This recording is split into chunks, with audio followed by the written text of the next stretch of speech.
The shovel bit into the earth with a sound that cut through the night like a blade dragged across bone. Each thrust sent clods of damp soil scattering against the lantern light. Each breath came with a ragged sob she could no longer hold back. Martha Calderon's black dress clung to her knees, soaked from the mist that rolled in from the valley. She had buried her husband with her own hands just 3 weeks ago, under the cottonwood tree, where they used to sit on summer evenings, speaking of cattle and harvests and children that never came. Tonight, her hands bled reopening that same grave. The town would have called her mad if they saw her. Perhaps she was. But grief is a fever that twists reason, and Martha could not quiet the whisper that had haunted her dreams for nights on end. A voice, low and steady, carrying her husband's tone. "Martha, don't leave me down here." The lantern flickered as the blade struck something solid. Her heart leapt, then froze. With trembling fingers, she swept the dirt away until the wooden lid of the coffin showed itself. She remembered the carpenter nailing it shut. Remembered the preacher mumbling words she could not hear for the ringing in her ears. She remembered dropping a single wild rose inside before the lid closed forever. Her breath came fast. "Forgive me, Samuel," she whispered, and pried her fingers under the edge. The nails groaned as she wrenched it open. The coffin was empty. No body. No rose. Only the faint smell of damp wood and earth. Her scream tore into the night, startling the crows from the tree. She staggered back, clutching her chest as if the sight had struck her heart clean through. For a moment, she thought she had gone mad. The grief had blinded her eyes. She blinked once, twice. The box remained hollow. A gust of wind rattled the lantern, and with it came a sound that froze her blood, the faint scuff of boots on gravel, somewhere beyond the fence line. Martha's head jerked toward the darkness.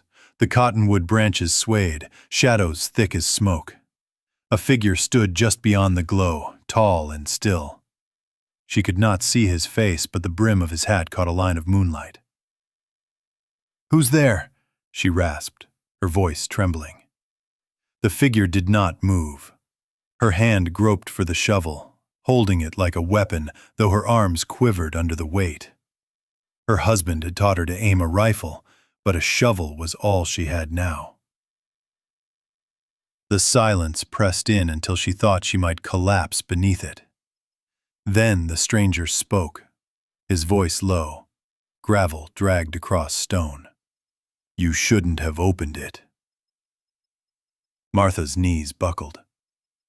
Where is he?" she demanded, though her voice was "Best you don't ask questions you ain't ready to have answered," he said.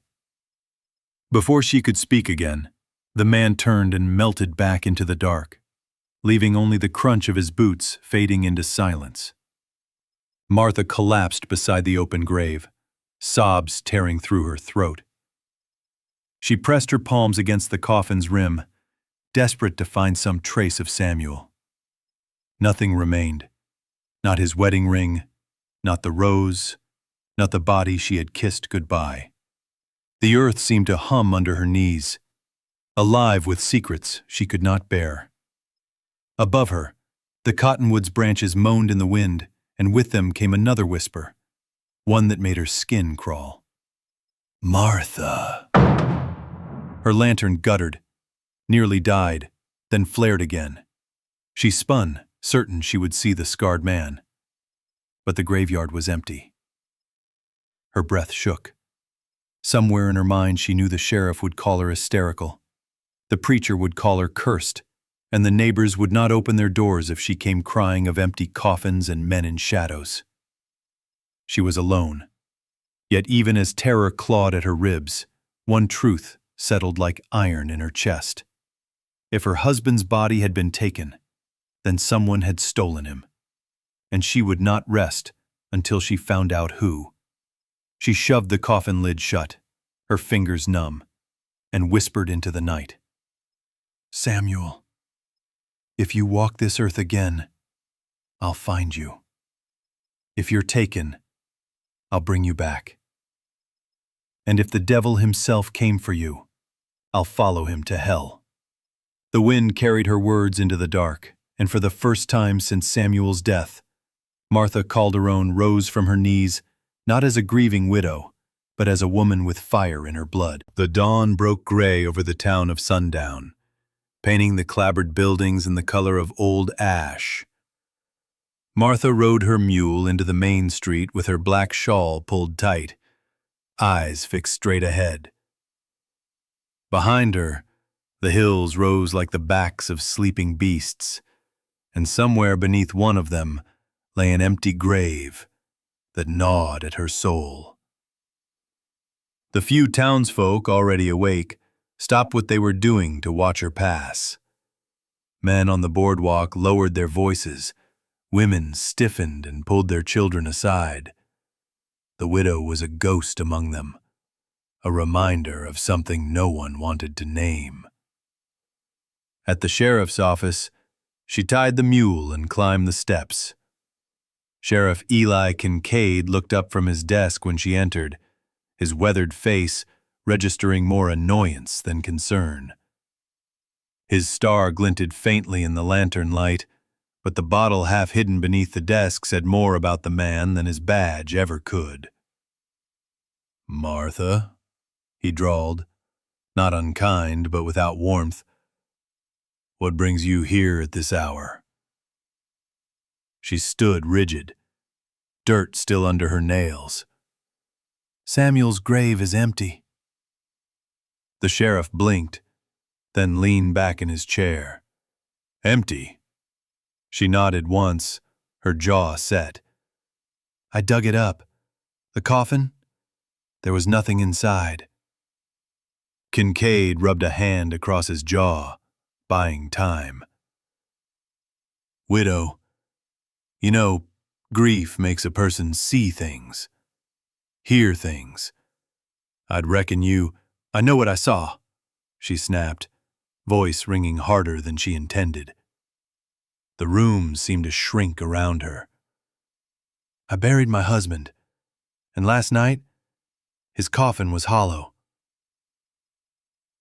For a moment the sheriff's eyes softened. Then they hardened again, practical and weary. "Bodies don't just walk away, Martha. If somebody dug him up, they'd leave tracks. Did you see any?" She hesitated.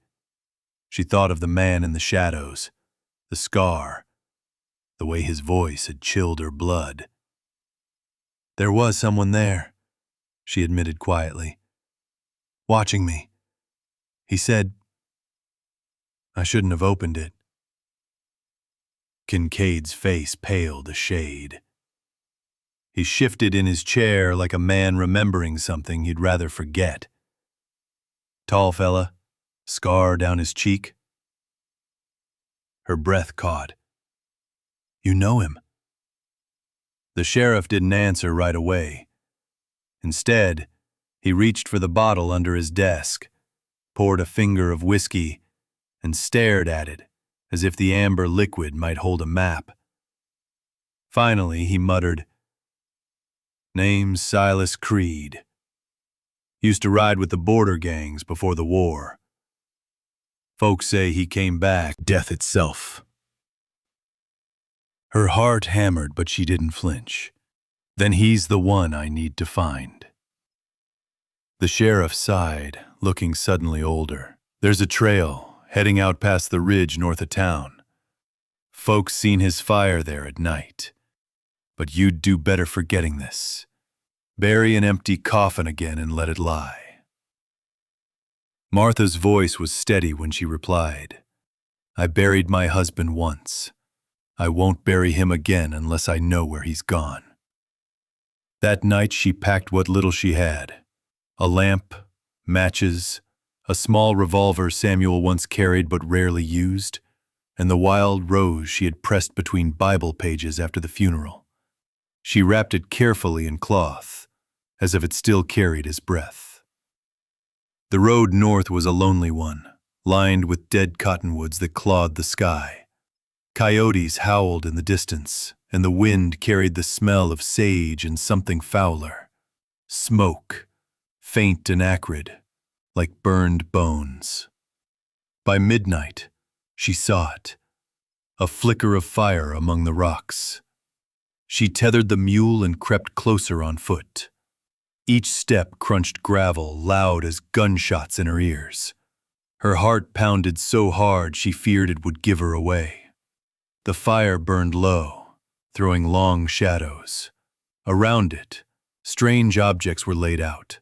Bones strung with wire, glass jars filled with murky liquid, and a rusted shovel blackened at the tip. And there, half hidden in the dirt, a coffin lid splintered and discarded like trash. Martha's knees trembled. She knew that wood. She had touched it with her own hands. A voice drifted from the dark, low and deliberate. "I told you not to open it." She spun. Silas Creed stepped into the firelight, his scar glowing pale against his weathered skin. His eyes gleamed, not with madness, but with something colder. Knowledge. "Where is he?" Martha demanded, surprising herself with the steel in her voice.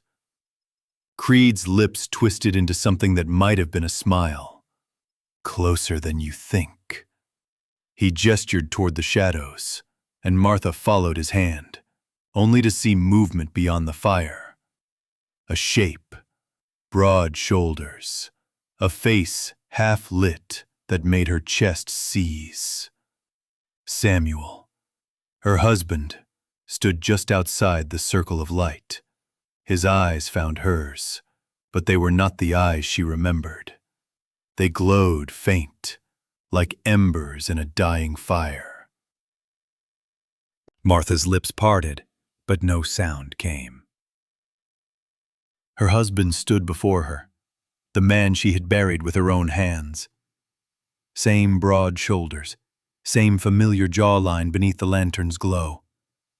Yet his eyes burned faint red, and his skin looked pale as wax, drained of the warmth she had once kissed. "Samuel." Her voice broke on his name. He tilted his head, like he was remembering how to move, how to be. "Martha." The word dragged from his throat like gravel, deep but wrong, a pitch lower than she remembered. Her knees threatened to give way. Every memory screamed at her to run into his arms, yet every instinct told her to recoil. How can you be here?" Silas Creed's voice slithered behind her. "The dead don't rest. Not when called proper. Some bonds run deeper than coffins." Martha spun toward him, fury cutting through her terror. "What did you do to him?" Creed only stepped closer to the fire, the scar on his cheek twisting when he smiled. "I gave you back what the earth stole. That's a gift, widow. Few folk get second chances." Samuel took a step forward, boots crunching gravel. His movements were stiff, deliberate, as if he were dragging invisible chains. Yet when his eyes met hers, something flickered there. Pain, recognition, or maybe only the ghost of both. "Come home, Martha," he rasped. Her heart clenched. She remembered the mornings he had saddled their mule, the nights he whispered promises beneath the cottonwood. She wanted to believe. God help her, she wanted to believe. But she saw the way his hands trembled unnaturally, the way his chest never rose with breath. She forced herself to whisper, "You're not him. Not anymore." Samuel's face twisted, sorrow or rage she couldn't tell. He reached for her, but Creed lifted a hand, halting him like a dog on a chain. "She ain't ready yet," Creed said calmly. "You'll break her if you rush it." Martha's blood boiled. "He's not an animal to be ordered." Creed's laugh was low and harsh. "Every man's an animal when death touches him. You asked where he went, now you see. The ground didn't keep him, widow, because I know how to pull strings the preacher don't." She lifted Samuel's old revolver with both shaking hands. "Then you'll send him back." Creed didn't flinch. "Shoot me, and he goes cold again before your eyes. You want that blood on your hands, or will you hear me out? A life for a life. You want him to stay, someone else must take his place in the soil." Martha's stomach lurched. She stepped back, hand over her mouth. "No, no, I won't." Samuel's body twitched like he fought against unseen chains. "Don't listen," he forced through clenched teeth. "Not me, not him." His words tangled into guttural sounds that chilled her marrow. Creed's eyes glittered. "See, he's fighting it. He don't want to be where he is, but he can't go back without help. I hold the key. Choose, widow, let him fade, or feed the grave another soul." The night pressed in, silent except for the wind and the crackle of fire. Martha's heart pounded so loud it drowned her thoughts. She could not trust Creed, but Samuel's face. God, it was him, begging, broken. She raised the revolver again, but this time her hands no longer shook. "If I must pay a price, Creed," she said coldly, "maybe it's yours." Creed's grin widened, showing teeth. "Careful, widow, my blood don't buy what you want." Behind him, Samuel staggered, eyes glowing brighter, torn between chains and freedom. His voice erupted in a roar that no living man could make. The earth itself seemed to tremble as he lurched toward her. "Martha!" Her finger tightened on the trigger, aim wavering between the monster wearing her husband's face and the devil who bound him there. And then, the fire blew out, plunging the canyon into black. The canyon drowned in blackness. Only the sound of ragged breathing, the shuffle of boots on gravel, and the hollow thud of something heavy moving through the dark. "Martha!" The voice was Samuel's, yet not. It echoed strange, stretched thin like it came from a deep well. Her revolver shook in her hands. She couldn't see him, couldn't see Creed, only shadows swallowing shadows. She whispered, "Samuel, if you are truly my husband, step into the light." A spark flared, Creed striking flint. The fire roared back to life, hungry as if it had only been waiting. Its glow painted the truth she had feared. Samuel stood between her and Creed, his broad frame swaying. His eyes burned brighter now, no longer human but coals in a dying forge. His lips trembled, words torn from his throat. "Kill me." Martha's heart ripped in two. Creed stepped forward, the firelight carving his scarred face into a mask of triumph. "Don't listen, widow. He's confused, half here, half gone. You can keep him. I can make him whole. All it costs is a life." "You mean mine," Martha spat. Creed's smile widened. "Or someone else's. The sheriff, perhaps, a drifter. Anyone will do. You've already got death hanging on you. Folk in town whisper it. Why not make their fears true?" Her finger tightened on the trigger. "You're filth. You think I'd trade blood for love?" Creed's eyes gleamed. "Love? No. Survival. Even God takes blood to grant miracles. Before she could reply, Samuel lunged, a guttural roar ripping from his chest. His arms clamped around her shoulders with inhuman strength. The revolver jarred in her grip, nearly tearing free. His face was inches from hers, her husband's face, twisted with pain and something darker. "Martha, end it." Tears streamed down her cheeks. "Samuel, please." Creed's shout cut her words. "Don't you dare! If he dies, he's mine forever." Samuel's body convulsed, shaking like a man in chains of lightning. He forced his head toward Creed, eyes glowing hot as embers. "Not yours." The strength in his arms faltered, just enough. Martha tore free, stumbling back. The revolver steadied. Her breath came ragged, but her aim held.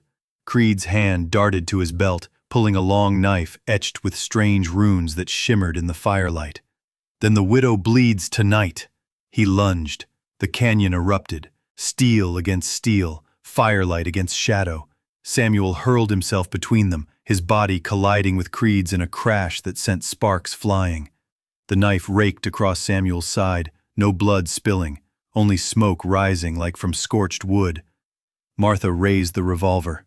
The two figures tangled, Creed's scarred face twisted with fury, Samuel's eyes blazing with a desperate defiance. She couldn't get a clean shot. Creed's knife would find her. She fired. The gunshot split the canyon, echoing like thunder. Creed staggered, a bloom of red spreading across his coat. His eyes widened, disbelief flashing into rage. He slashed wildly, but Samuel clamped both hands on the knife, forcing it down. Another shot. Creed cried out, falling to his knees. Blood dripped from his mouth, yet he laughed, low and guttural. "You think bullets can kill what death already claimed?" He thrust a hand into the dirt, smearing it with his blood. Symbols flared, glowing red in the dust. The ground shook. Martha stumbled, nearly dropping the revolver. Samuel roared, grabbing Creed by the throat, lifting him like a rag doll. "No more," he growled. His voice, for the briefest heartbeat, sounded like the man she remembered. Martha raised the revolver once more, aimed at Creed's heart. Creed sneered. "Kill me, and he falls with me." Her breath caught. Samuel's blazing eyes locked on hers, pleading. "Do it, Martha." The fire whipped higher, a whirlwind of sparks and ash. The canyon shook. Martha's finger pressed the trigger, the weight of her entire soul in that single motion. The shot rang. Creed's scream tore through the night, not of pain, but of fury, as the fire collapsed inward, devouring itself. His body convulsed, the runes burned black, and then he crumpled, motionless in the dust. The fire died. Silence swallowed the canyon. Martha gasped, lowering the revolver. Samuel stood before her, his chest heaving, though he drew no breath. His eyes dimmed, the ember glow fading. He reached a trembling hand toward her face. "Thank you." And then, his body sagged, falling into her arms, heavy and still. Martha sank to her knees, clutching him, sobbing into the hollow night. The scarred devil lay dead at her feet, but the cost had come due. From the cliffs above, a lone coyote howled, long and mournful. Martha whispered through her tears, "If the devil wants him again, he'll have to take me too." The dawn crept slowly over the canyon, pale and cold. Martha sat on the ground with Samuel's body in her arms, her dress soaked through with dust and tears. The revolver lay forgotten beside her, its barrel blackened from smoke. She rocked gently, whispering his name as if breath alone might call him back. But his eyes stayed closed, his lips slack, his chest unmoving. He was gone again, and this time, no trick of Creed's would steal him back. The wind carried the smell of gunpowder and blood, sharp and metallic. Birds circled overhead, wary of the silence that clung to the earth like a shroud. When at last her strength failed, she lowered him gently to the ground. She pressed the wild rose, the one she had carried from his coffin, against his chest, tucking it into his still hand. "Sleep now, Samuel, and let no one disturb you again." Her fingers lingered on his face, memorizing the lines worn by years of sun and toil, the face that had been hers to love, and now hers to mourn. Martha stood unsteadily. The canyon seemed larger in daylight, the rocks jagged, the shadows long. Creed's body lay sprawled a few feet away, his scarred face twisted in death. For a moment, she thought she saw his lips twitch, but it was only the wind shifting the dust. Still, unease coiled in her gut. She kicked his knife into the fire pit and buried it under ash. "Stay where you belong," she muttered. It took her half the day to drag Samuel's body back to the mule. The weight bent her shoulders, but she refused to leave him behind.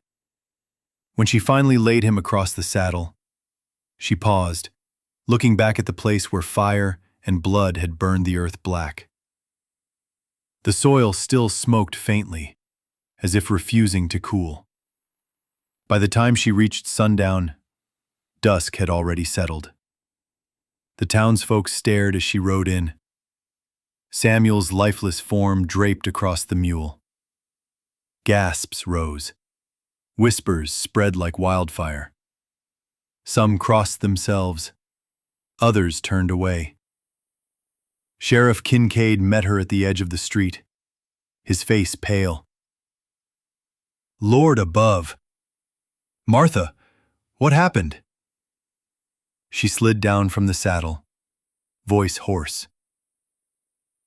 "Creed's gone. But so is Samuel. Don't ask me for the rest. You wouldn't believe it." The sheriff hesitated, then nodded. He motioned for 2 men to help lift Samuel. They carried him toward the churchyard, but Martha stopped them. "Not there," she said firmly. "He'll not lie under their whispers again." Instead, closed it again. No sermon could follow words like hers. That night, Martha returned alone to her cabin. The lantern flame shivered against the walls, casting long, restless shadows. She sank into the chair Samuel had built years ago and pressed her hands together, whispering a prayer without words. Outside, the wind rattled the shutters. Somewhere beyond the hills, a coyote cried again, low and lingering. She closed her eyes, only to jolt awake at the sound of footsteps on her porch. Slow, deliberate, gravel grinding under boots. Her blood turned to ice. The revolver lay within reach. She gripped it tight, her heart pounding. 3 knocks sounded on the door, not frantic, not friendly, measured, patient. "Martha." The voice was low, almost a whisper. Too deep to be Samuel's, too familiar to be a stranger's. The lantern guttered. Shadows stretched long across the floor. Martha raised the revolver, eyes fixed on the door. The knocks came again, and the story of the widow was not yet done.